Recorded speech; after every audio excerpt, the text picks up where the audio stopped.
শেখ হাসিনার একটা জিনিসই আমার তো খারাপ লাগতো, সে অফিসে যাইবো, অফিস করতে, এটা ভালো কথা দেশের মানুষের লিগা। অফিসে যাইতে আর 1 ঘন্টা আগে রাস্তা বন্ধ করতে বকিয়ে লিগা। অফিস টাইমে যদি একটা হাইওয়ে রাস্তা মোহাম্মদপুর থেকে সচিবালয় আইবো, যদি 1 ঘন্টা আগে রাস্তাটা বন্ধ করে, এই অফিস টাইমে আর মাইসে অফিসে যাইবো না, 40 মিনিট 50 মিনিট আগে এই রাস্তাগুলি বন্ধ করে দিত।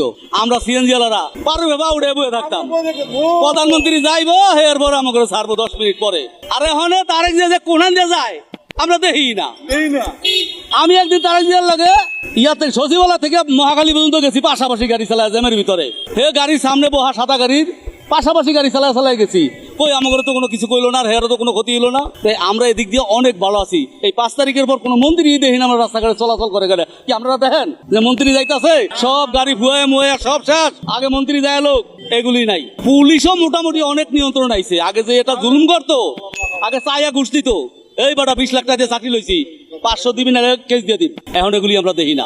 আছে 2-1 খারাপ আছে, খারাপ তো থাকবোই 2-1, তারপরও বহুত ভালো আছে।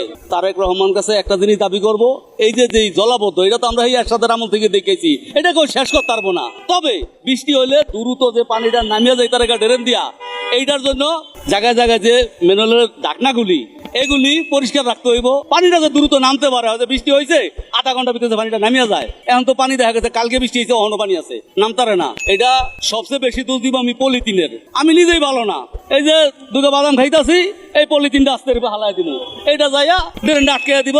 আমার হিসাবে পলিথিন বন্ধ লেগে আরো সরকার উদ্যোগ নিছে, তবে এটা বন্ধ করা দরকার বাংলাদেশের একেবারে দ্রুত।